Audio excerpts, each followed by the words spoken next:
KB, Berimba Kareba. Semoga Anda selalu dalam keadaan sehat dan tetap bersemangat. Saatnya Anda menyimak berita Sulawesi Tengah bersama saya Angel Risma. Sejumlah berita menarik telah kami siapkan untuk Anda. Berikut 3 berita utama hari ini. Hujan disertai angin kencang menerjang Kabupaten Buol dan mengakibatkan sejumlah bangunan rusak. Tim Resmo Polres Morowali Utara menangkap seorang pencuri motor asal Sulawesi Tengah.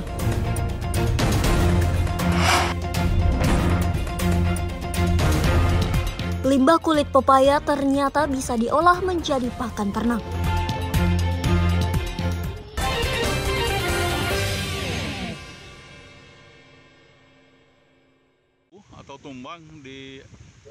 Hujan lebat disertai angin kencang melanda sejumlah wilayah di Kabupaten Buol Selasa pagi. Sejumlah rumah warga, rumah sakit, dan pondok pesantren rusak diterjang angin. Bencana tersebut juga mengakibatkan sejumlah pohon tumbang. Beruntung, tidak ada korban jiwa dalam musibah ini. Warga desa Negeri Lama, Kecamatan Bokat, Kabupaten Buol, dibuat ketakutan akibat angin kencang yang tiba-tiba datang menerjang desa tersebut. Sejumlah rumah warga rusak dan rubuh. Angin kencang juga merusak sejumlah fasilitas pondok pesantren Farid As-Soleh dan rumah sakit Mokoyurli Buol.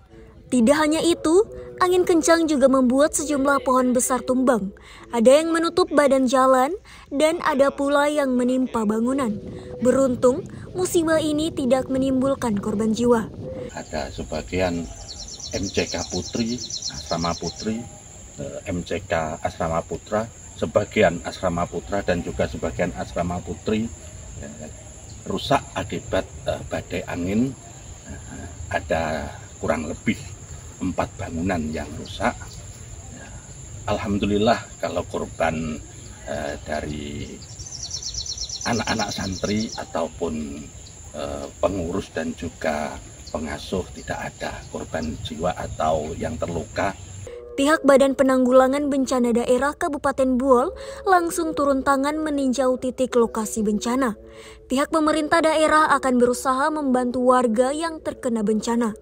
Kami koordinasikan bersama teman-teman baik dari lingkungan hidup, kami sendiri, kemudian dari Damkar, teman-teman Damkar, insya Allah secepatnya melihat kondisi-kondisi dan mohon bantuan dari seluruh teman-teman, ya kan, baik relawan, baik teman-teman, kita bersama-sama untuk, ya apalagi kasihan ini tempatnya anak-anak pesantren. Saya juga siap berkoordinasi dengan teman-teman lain dalam rangka percepatan untuk pohon yang tumbang di pesantren Farid As-Soleh. Terima kasih. Pihak terkait juga berusaha menggusur pohon tumbang yang menutupi badan jalan. Kejadian ini sempat mengganggu arus lalu lintas kendaraan. Warga Kabupaten Buol dihimbau untuk waspada terhadap cuaca buruk yang terjadi sejak sebulan terakhir. Muhammad Syamanto melaporkan dari Buol. Tim Resmo Polres Morowali Utara menangkap seorang pencuri motor di Desa Bunta, Kecamatan Petasia Timur, Kabupaten Morowali Utara, Senin pagi. Pelaku berinisial IS merupakan warga Walendrang, Kabupaten Luwu, Sulawesi Selatan.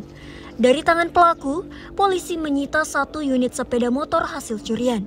Penangkapan pelaku bermula dari laporan korban bernama Basri, warga Desa Bunta, Kecamatan Petasia Timur, kepada pihak Polres Morowali Utara. Korban kehilangan sepeda motornya yang diparkir di depan kos. Salah seorang tetangga kosnya sempat melihat motor korban dibawa kabur oleh seorang pria tak dikenal.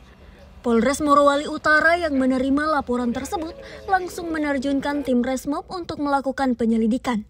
Tim memperoleh informasi jika motor korban sementara digadaikan oleh pelaku. Tim Resmob memancing pelaku dan berhasil menangkapnya di sebuah tempat di Desa Bunta, Kecamatan Petasia Timur. Seorang laki inisial IS ya, yang diduga sebagai pelaku. Jadi modusnya mereka ini satu kos, tapi beda pekerjaan, satu tempat kos. Jadi sudah dipantau dulu motornya korban pada saat lengah, diambil kuncinya dulu. Setelah 2 hari baru motornya diambil. Pelaku langsung digelandang ke Mapolres Morowali Utara untuk diproses hukum. Sedangkan sepeda motor hasil curian dikembalikan ke pemiliknya. Korban menyampaikan apresiasi atas keberhasilan polisi menangkap pelaku dalam waktu singkat. Saya berterima kasih kepada Polres Morowali Utara atas perbuatannya, pelaku dijerat pasal 362 KUHP dengan ancaman hukuman penjara selama 5 tahun. Syamsuddin Tobone melaporkan dari Morowali Utara.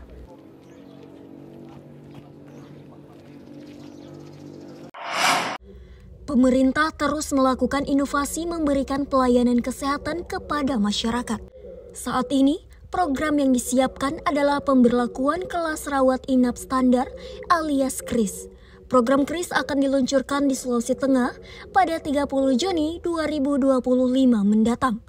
Program ini menambahkan peraturan standarisasi pada pelayanan fasilitas kesehatan yang ditanggung dalam BPJS Kesehatan. Pemerintah telah menyiapkan 12 kriteria yang harus dipenuhi setiap fasilitas kesehatan, termasuk rumah sakit dalam pelayanannya pada peserta Jamkesmas. Kriteria tersebut meliputi komponen bangunan, ruangan rawat inap, serta kelengkapan tempat tidur. Jadi sebenarnya tujuannya itu tentu ya muaranya kita peningkatan mutu layanan. Jadi kelas rawat inap standar itu di Perpres itu juga diatur, ada 12 kriteria. Nah, harapannya adalah bahwa pelayanan kepada peserta itu lebih baik. Misalnya paling signifikan itu misalnya pengaturan kamar. Kan bisa jadi selama ini dalam satu kamar rawat inap itu bisa ada 6 tempat tidur gitu ya. Mungkin ada yang lebih dari situ. Nah, kalau di KRIS itu diatur bahwa dalam satu ruang perawatan rawat inap itu diatur maksimal tempat tidurnya itu ada 4. Badan Penyelenggara Jaminan Kesehatan alias BPJS Cabang Palu menyebutkan program KRIS tidak menghapuskan jenis penjaminan kelas 1 hingga 3 pada peserta BPJS. Hingga 2025 ini, mekanisme penjaminan dan tarif iuran BPJS Kesehatan masih tak mengalami perubahan. Saat ini, tarif iuran BPJS Kesehatan per bulan masing-masing kelas 1 Rp150.000, kelas 2 Rp100.000, dan kelas 3 Rp35.000. Rumah Sakit Umum Daerah Anutapura Palu sebagai salah satu fasilitas kesehatan juga telah menyiapkan kriteria yang diwajibkan pemerintah tersebut. Mereka mengaku terus melakukan persiapan secara bertahap, termasuk koordinasi bersama Dinas Kesehatan Kota Palu. Dan tentu saja kami mengikut melalui juga dari peraturan Presiden tahun 59 tahun 2024 tentang jaminan kesehatan. Di situ juga disebutkan tentang kelas rawat inap standar ini. Jadi memang di situ ada 12 kriteria yang harus dipenuhi oleh rumah sakit terkait kelas rawat inap standar. Nah, tentu saja kami dari rumah sakit tentu saja sudah menyiapkan dari awal untuk persiapan ini, tetapi tentu saja tidak 100%. Tentunya kami melakukannya secara bertahap. Saat ini, RSUD Anutapura Palu memiliki 357 tempat tidur yang tersebar di ruang rawat inap. Dari total tersebut, 104 diantaranya sudah masuk dalam kriteria kelas rawat inap standar. Sebanyak 2 ruangan disiapkan, diantaranya ruang rawat Flamingo dan Pelikan di Gedung Anutapura Medical Center. Syahrul Cahya melaporkan dari Palu.